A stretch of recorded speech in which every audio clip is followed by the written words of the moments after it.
ये है Oppo Find X8 जो कि एक कॉम्पैक्ट पावरफुल स्मार्टफोन है और 8 महीने पहले ऑलमोस्ट 70,000 का लॉन्च हुआ था।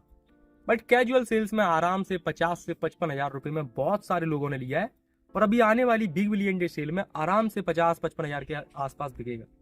लेकिन क्वेश्चन ये है कि क्या 2025 में Oppo Find X8 हमें 50-55,000 में खरीदना चाहिए या फिर नहीं, एंड स्पेशली वैन जब हमें compact phones like Vivo X200 FE, OnePlus 13s जैसे फोन्स हमें सेम प्राइस में देखने के लिए मिल जाते हैं। अब ये 50 से 55,000 रुपए वाले स्मार्टफोन काफी प्रीमियम टाइप है और यहाँ पे आपको छोटी मोटी चीजों के बारे में बिल्कुल भी सोचने की जरूरत नहीं है। मैं अगर कोर वैल्यूज की बात करूँ और सबसे पहले डिजाइन एंड बिल्ड की बात करता हूँ ना, तो फोन कॉम्पैक्ट साइज का है और यही इसकी यूएसपी थी। डिजाइन और बिल्ड ओवरऑल आपको काफी सॉलिड फील होगी। फ्रंट बैक दोनों तरफ ग्लास है और ये कॉर्निंग गोरिल्ला ग्लास 7i से प्रोटेक्टेड है। फ्रेम की बात करें तो ये एल्यूमिनियम का फ्रेम है और जो कि आपको काफी हद तक आईफोन की फील देगा। साथ में अच्छी बात यह है कि बेशक OnePlus ने अलर्ट स्लाइडर को काफी फोन से हटा दिया है, बट इस Oppo Find X8 में अलर्ट स्लाइडर आपको देखने को मिलता है। यहाँ पे नीचे जो USB पोर्ट है वो भी USB 3 जनरेशन का है, तो डेटा ट्रांसफर काफी फास्ट हो सकता है। और ओवरऑल आप अगर डिजाइन बिल्ड को देखते हो ना तो काफी सही है।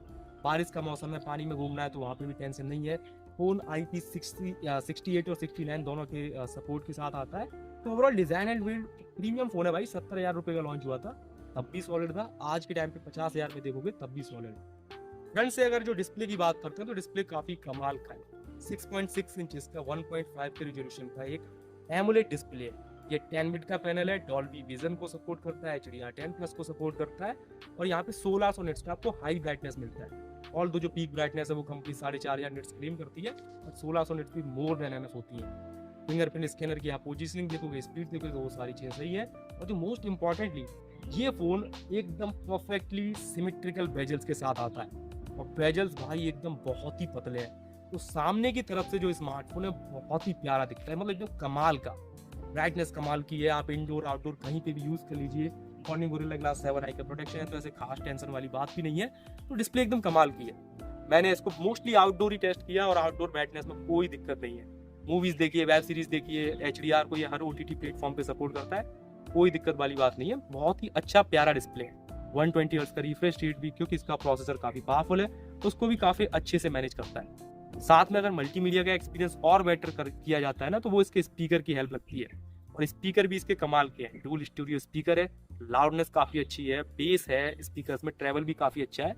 ऑल दो इंस्ट्रूमेंट सेपरेशन कभी कभी थोड़ा सा मिस हो जाता है, नहीं तो अपार्ट फ्रॉम दैट स्पीकर्स की क्वालिटी भी काफी कमाल की है। अब कोई 3.5mm जैक नहीं है तो आपको टाइप सी ईयरफोन्स या फिर IEM वगैरह यूज करने पड़ेंगे। अब देखो, अगर सॉफ्टवेयर की बात करते हैं ना जिससे आप इंटरेक्ट करोगे, तो ये out of the box Android 15 के साथ लॉन्च हुआ था और कंपनी ने इसको सपोर्ट बोला था कि वो 5 साल के मेजर एंड्रॉइड अपडेट इस वाले फोन को प्रोवाइड करेंगे। अभी के टाइम पे एंड्रॉइड 15 पे है, ColorOS 15 रन कर रहा है। और देखो, ColorOS 15 कुछ इस तरीके से है कि बेशक ये प्रीमियम स्मार्टफोन है, लेकिन आप जब इसको सेटअप करोगे ना तो बहुत सारी चीजें आपको पूछेगा। यहाँ पे आपको अनटिक करनी है जो आपको प्री इंस्टॉल्ड एप्लीकेशंस है, ब्लोटवेयर्स है। बेशक भाई ओप्पो ने 70,000 का लॉन्च किया था, लेकिन फिर भी आपको देखने के लिए मिल जाते हैं। बट 5 से 10 मिनट की मेहनत करोगे तो वो सारी चीजें हट जाएंगी। सॉफ्टवेयर एक्सपीरियंस की बात करते हैं तो वो कमाल का है। एनिमेशन एक नंबर, एकदम सुपर एनिमेशन है, कोई लैग कोई जिटर आपको फील नहीं होगा।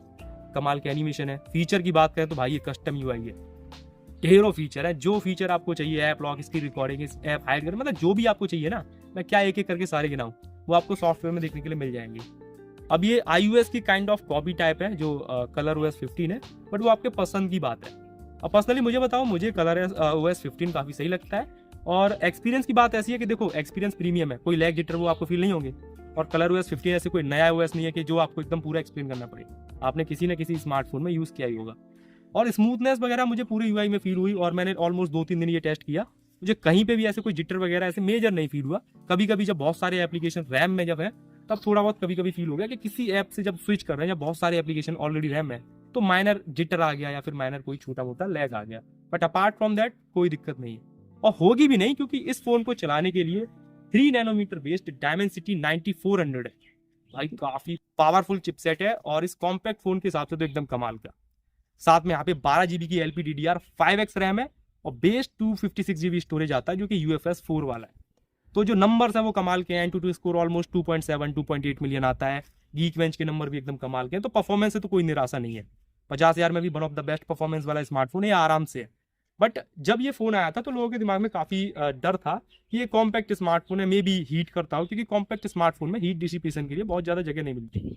ऊपर से इसका जो फ्रेम है वो भी मेटल का है, तो metal good conductor of heat, तो वो ज़्यादा जल्दी आपको गर्मी फील करा देते हैं। बट मैं आपको एक चीज़ क्लियर कट बता दूं कि इसमें फ़ोन में ऐसे कोई ओवर हीटिंग या फिर ज़रा हीटिंग की कोई बात नहीं है। अब देखो हैवी टास्क करोगे, जैसे BGMI 120 FPS काफ़ी लंबे टाइम तक खेलोगे, क्योंकि ये सपोर्ट करता है 4K 60 FPS की वीडियो अगर आप आउटडोर रिकॉर्ड करोगे तो डेफिनेटली आपको हीटिंग तो फील हो जाएगी कि फ्रेम हीट हो गया या बैक पैनल या आपके कैमरे के नीचे हीट हो गया, वो आपको फील हो जाएगा। बट इसमें कूलिंग काफ़ी अच्छे से मैनेज हो जाती है, फ़ोन ठंडा भी जल्दी हो जाता है, उधर कोई दिक्कत नहीं है। तो परफॉर्मेंस के लिए फ़ोन काफ़ी बढ़िया है, आपको जरा भी सोचने की जरूरत नहीं है। जितने आपके बेसिक टास्क होंगे या फिर आपके हैवी टास्क होंगे वो सारे काफ़ी आराम से हो जाएंगे। अगर आप एक ऐसे यूजर हो जो कि phone, WhatsApp, Instagram, message, Twitter, Snapchat ऐसे एप्लीकेशन अगर आप यूज़ करते हो, कोई दिक्कत नहीं, एकदम स्मूथ चलेगा। आपको हैवी गेमिंग करनी है, BGMI वगैरह 1 घंटे 2 घंटे आप आराम से प्ले कर सकते हो। वीडियो रिकॉर्डिंग करनी है, एडिटिंग करनी है या फिर एक्सपोर्ट करनी है, वो सारे काम भी काफ़ी आसानी से हो जाएंगे। जब आप हैवी काम को लगातार 2 घंटे या फिर उससे ज़्यादा जब पुश करोगे तब ये हीटिंग वगैरह आपको फील हो जाएगी। मतलब जब इंडोर की बता रहा हूँ, आउटडोर में आप 1 घंटे या फिर पौना घंटा मान सकते हो, उसके बाद आपको हीटिंग फील हो जाएगी। तो ओवरऑल हीटिंग वगैरह में ऐसे कोई खास दिक्कत नहीं है, आप आराम से कंसीडर कर सकते हो। सिमिलर प्राइस पे जो 200 FE वगैरह जो फोन है या फिर OnePlus 13s, उनमें भी मतलब आपको kind of same he performance feel होगी। ऐसे आपको परफॉर्मेंस में दोनों में कोई मेजर डिफरेंस फील नहीं होगा। अब मैं कुछ इसके कैमरे की बात करता हूँ, क्योंकि ये फोन कैमरे के लिए जाना जाता है एंड स्पेशली जो फाइंड सीरीज है ओप्पो की, वो कैमरे के लिए काफी पॉपुलर है। देखो कैमरा सेटअप काफी बढ़िया है और यही इसको OnePlus 13s और Vivo X200 FE से डिफरेंट बनाता है। पीछे ट्रिपल कैमरा सेटअप है विद लेजर ऑटो फोकस, तीनों सेंसर यहाँ पे 50 मेगापिक्सल के हैं। मेन यहाँ पे सोनी का LYT 700C है, अल्ट्रा वाइड एंगल लेंस यहाँ पे सैमसंग का JN5 है और जो टेलीफोटो है वो LYT 600 है और तीनों ही लेंसेज में आपको ऑटो फोकस का सपोर्ट देखने को मिलता है। अब अगर हार्डवेयर ज्यादा डिटेल में नहीं जाना तो आप फोटोज में आपको कुछ दिखा रहा हूँ, कुछ वीडियोज दिखा रहा हूँ जिनसे आप अच्छा जजमेंट ले सकते। फ्रंट में सेल्फी यहाँ पे सोनी का सेंसर है IMX 615, उससे भी काफी कमाल की फोटोज निकल के आते हैं। तो ओवरऑल जब फोटोज की बात करते हो तो देखो ओप्पो का प्रोफाइल है, हैसलब्लेड की यहाँ पे कोलैबोरेशन है, तो कलर्स मैं कहूँगा थोड़े से कभी कभी मेरे को फील हुए कि थोड़े से वो थोड़े व्हाइट वॉश हो जाते हैं, कभी कभी थोड़े फेयर हो जाते हैं जब हम challenging situation like against the light ले रहे हैं उस तरीके से। बाकी नॉर्मल आप पोर्ट्रेट फोटोज लोगे आपको 1x 2x 3x 3 ऑप्शन मिल जाएंगे, कुछ कलर प्रोफाइल्स भी अलग से मिल जाएंगी। तो ओवरऑल जो फोटोज है वो काफी अच्छे हैं। इसका जो एडवांटेज है over the Vivo X200 FE and OnePlus 13s कि इसका जो कैमरा सेट है वो एकदम फ्लैगशिप ग्रेड है, सारे लेंसेज पावरफुल हैं, सारे 50 मेगापिक्सल के, उधर कोई टेंशन की बात नहीं है। वहाँ पे आपको अल्ट्रा वाइड एंगल उतना अच्छा स्ट्रॉन्ग फील नहीं होगा क्योंकि वो 8 मेगापिक्सल के साथ आते हैं। बाकी वीडियो रिकॉर्डिंग में 4K 60 FPS की वीडियो रिकॉर्डिंग आप सभी लेंसेज से रिकॉर्ड कर सकते हैं विद डॉल्बी विजन, HDR10+ जो वीडियोस होती हैं वो, और 4K 30 रिकॉर्ड कर सकते हैं। तो जो कोर है फोटोज का, वीडियोज का, वो काफी सॉलिड है, वो आपको काफी अच्छा मिलेगा। लेकिन जो अदर फीचर्स है लाइक स्लो मोशन वगैरह या फिर आपको पोर्ट्रेट वीडियो रिकॉर्ड करनी है तो उधर थोड़ी लिमिटेशन है, वो फुल HD क्वालिटी पे होती है। और कंपैरेटिवली अगर आप सैमसंग वगैरह से कंपेयर करते हो तो वो दोनों तीनों चीजें जो है वो उतनी अच्छी फील नहीं होगी। ऑल दो 120x का जूम है तो फोटोज में ऐसे जूम करके आप फोटोज खींचोगे वो भी काफी अच्छे आएंगे, क्योंकि इसका पेरिस्कोप है, उसका एपर्चर f2.6 है और वो काफी पावरफुल सेंसर है, तो आपको नेचुरल बोके भी देखने के लिए मिल जाएगा और 15x या 20x तक तो आराम से यूजेबल फोटोज आपको डे लाइट में देखने को मिल जाएंगी। ये सैंपल मैं रिकॉर्ड कर रहा हूँ 4K 30 FPS पे। अभी 4 बजे के अराउंड का टाइम है और सनलाइट एकदम मेरे चेहरे पे आ रही है। अच्छी बात यह है कि अगर इस जगह पे मैं देखता हूँ तो फेस का कोई भी पार्ट ओवर एक्सपोज नहीं हो रहा। वीडियो देखने में डिटेल्स काफ़ी अच्छी हैं। ये ज़रूर है कि जो थोड़ा सा शेडो वाला एरिया है, जैसे जो ट्री के अंडर का जो एरिया है वो काफ़ी शेडो एकदम दबी हुई है, शेडो एकदम क्रस्ड है। और वॉकिंग अगर मैं कर रहा हूँ तो यहाँ पे ये सही है कि जो फील्ड ऑफ व्यू है वो डिसेंट एनफ है। ऑल्दो इसमें 21 mm फोकल लेंथ का फ्रंट कैमरा है और जो स्टेबलाइजेशन है वो काफ़ी सही है। लेकिन एक चीज़ जो कि वीवो और सैमसंग हमें ऑफर करता है कि आप 4K 30 FPS पे रिकॉर्ड करते टाइम आप कैमरे को स्विच कर सकते हो फ्रंट टू बैक। वो ऑप्शन ओप्पो में हमें देखने को नहीं मिलता। अभी फ्रंट लाइटनिंग है, स्काई का कलर, मेरा कलर जो टी शर्ट पहना हूँ या फिर मेरी स्किन टोन, वो अभी के लाइटनिंग के हिसाब से ठीक आ रही है जब फेस पे डायरेक्ट है। यहीं से मैं स्विच करता हूँ धीरे धीरे। कुछ ये अभी एकदम एक्सट्रीम है, लाइक सन एकदम मेरे पीछे पहुँच गया है, सूरज मतलब एकदम सिर के पीछे है। अभी आप नोटिस करोगे कि जो स्किन टोन्स है वो एकदम पूरी टोटली चेंज हो गई हैं। अभी स्किन टोन एकदम अलग है और ये बहुत ही हार्श कंडीशन है, तो मैं एक्सपेक्ट भी नहीं कर रहा कि पीछे जो स्काई का कलर या फिर सन है उसको एक्सपोजर बैलेंस हो जाए। बाकी एक बार मैं अपने आप को फ्रेम से निकाल के देख रहा हूँ कि तब कैसी लाइटनिंग यहाँ पे देखने के लिए मिलती है। और सेम फ्रेम में अगर मैं आ जाता हूँ तो हाँ, ये चीज़ तो है, जैसे ही किसी भी एंगल से आप कैमरे में रिकॉर्डिंग कर लीजिए इस फ़ोन में, इंसान को जैसे ही ये फ़ोन डिटेक्ट करता है तुरंत वीडियो में एक्सपोजर बढ़ा देता है। बाद बाकी अभी तो इसका ही एक्सपोज होने से रहा, वो तो मतलब एक्सपोजर कंट्रोल होने से रहा। क्वालिटी ऑल तो सही है, स्टेबलाइजेशन सही है, बस वही है कि जो कंसिस्टेंसी है स्किन टोन्स की वो उतनी एक्यूरेट नहीं है। लाइट के अगेंस्ट ले रहे हैं या फिर लाइट के साथ ले रहे हैं तो स्किन टोन दोनों में अलग अलग कंडीशन की आ रही है।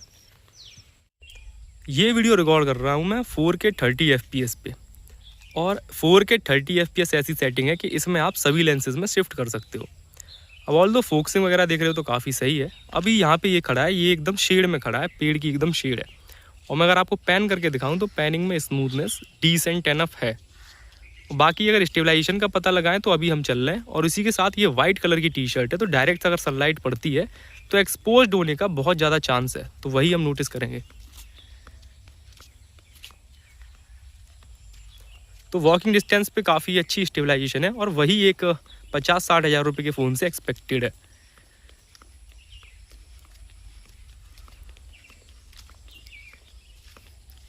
ऑल्दो अगर मैं स्किन टोन्स की बात करूँ तो अभी डायरेक्ट सनलाइट पड़ रही है, skin tones close to natural वाली फील तो नहीं है, थोड़े से कलर बूस्टेड हैं। बाद बाकी जो वीडियो है उसमें भी कलर बूस्टेड हैं, जैसे जो ग्रीन्स हैं या फिर जो हम लोग का जो स्किन टोन है वो थोड़ा रेडिश टोन में, वो सारी चीज़ें हैं। और कैमरा अगर स्विच की बात करूँ तो काफ़ी स्मूथली कैमरा शिफ्ट हो जाता है, आजकल उतना दिक्कत नहीं होता। और 4K 30 पे ये 3x का सैंपल है। नोटिस करोगे कि लिप्स पे कुछ है, थोड़ा सा रेडिश टोन है, जैसा लग रहा है जैसे लिपस्टिक वगैरह लगा दिया हो। अब अच्छी बात यह है कि 3x टेलीफोटो लेंस काफ़ी पावरफुल है, काफ़ी बड़ा है, तो उससे जो नेचुरल बोके है वो काफ़ी सही देखने के लिए मिल रहा है। अच्छी बात यह है कि अभी तक ऐसे कोई एक्सपोजर में मेजर जर्क या जिटर से कोई चेंज नहीं हुआ है। डिटेल्स वीडियो में काफ़ी ठीक आ रही हैं। अब वापस से 1x पे जाके हम लाइटनिंग को एक बार चेंज करते हैं, और सामने की जब लाइट होती है, रोशनी होती है, सनलाइट, उस टाइम पे देखते हैं कि किस तरीके के रिजल्ट हमें देखने के लिए मिलते हैं। स्टेबलाइजेशन यहाँ पे भी ठीक है। एक चीज़ जो कि नोटिस करने वाली है, जो कि मैं अभी आपको यहाँ पे दिखाऊंगा, अगर सब्जेक्ट फ्रेम से एक बार बाहर निकल जाए और वापस जब फ्रेम में आता है तो ऐसे एक्सपोजर में थोड़ा सा बदलाव तो डेफिनेटली देखने के लिए मिलता है। फेस को हमेशा प्रायोरिटी रहती है, जैसे ही कोई फेस डिटेक्ट होता है तुरंत एकदम ब्राइटनेस वीडियो का बढ़ जाता है। ऑल्दो अच्छा ये है कि अगर आप वीडियो में जूम करना चाहते हो तो 18x तक जूम कर सकते हो, और क्वालिटी डिटेल्स काफ़ी सही हैं। तो ओवरऑल कैमरे के लिए भाई काफ़ी सॉलिड है, और अच्छी बात यह है कि 4K 60 FPS पे भी आप लेंस स्विच कर सकते हो, पीछे के तीनों में। सेल्फी में नहीं कर सकते, लेकिन पीछे के तीनों में कर सकते हो। तो कैमरे के लिए काइंड ऑफ ये one of the best smartphone है फॉर 50 to 55,000 रुपीज़। अब लास्टली अगर मैं बैटरी की बात करता हूँ तो इस फोन में कुछ 5600 mAh समथिंग की बैटरी है, 80 वॉट की वायर्ड चार्जिंग है, और 50 वॉट की वायरलेस चार्जिंग है। चार्जिंग है अराउंड 1 घंटे या कभी कभी उससे थोड़ा पहला ये फुल चार्ज हो जाता है, और बैटरी इतनी है कि एक दिन आराम से चलेगी। 6 से 7 घंटे का आपको स्क्रीन ऑन टाइम आराम से देखने को मिल जाएगा ओवर द 5G, एंड अगर आपका मिक्स्ड यूजेस है लाइक वाईफाई भी है और 5G भी है तो आराम से आपको मिल जाएगा। तो बैटरी वायर से कोई दिक्कत नहीं है। तो ओवरऑल अगर मैं जज करता हूँ 50,000 के हिसाब से तो ऐसे कोई खास मेजर कमी नहीं है, और कॉम्पैक्ट स्मार्टफोन है, एंड आई फील कि ये काफ़ी अंडररेटेड स्मार्टफोन है। लाइक Vivo X200 को काफ़ी लोगों ने खरीदा, काफ़ी लोगों ने पसंद किया, ड्यू टू कह सकते हो आपकी जो जाइस की कोलैबोरेशन है उसके चक्कर में, और फोटोज जो पोर्ट्रेट मोड है Vivo का वो सच में कमाल का है। बट ये फ़ोन भी ऐसे नहीं है कि बहुत पीछे है, थोड़ा बहुत 19-20 हो सकता है, लेकिन ऐसे बहुत पीछे वाली बात नहीं है, और काफ़ी अंडररेटेड रहा है। तो अगर ये नेक्स्ट टाइम अगर सेल में 50-55 हज़ार का आता है, और अगर आपको ओप्पो का स्मार्टफोन चाहिए, बैटरी अच्छी चाहिए, चार्जिंग वगैरह फास्ट चाहिए, और आप चाहते हो कि अच्छा कैमरा चाहिए, तो आप डेफिनेटली इसको चेकआउट कर सकते हो। मैंने पर्सनली बताऊं तो ऐसे कैमरे में ऐसे कोई बहुत ज़्यादा कमी फील नहीं की। हाँ, ये है कि वीडियोग्राफी जो है वो कंपैरेटिवली कुछ सैमसंग के पर्टिकुलर मॉडल्स जो आपको सेल में जब 50-55 के मिलने लग जाएंगे, तो वीडियोग्राफी एक फील्ड है कि यहाँ पे उनसे पीछे, बट फोटोज सही आते हैं। बाकी इस वीडियो में बस इतना ही। अगर आपको पसंद आया तो लाइक शेयर सब्सक्राइब कर देना। मैं मिलता हूँ किसी नेक्स्ट वीडियो में।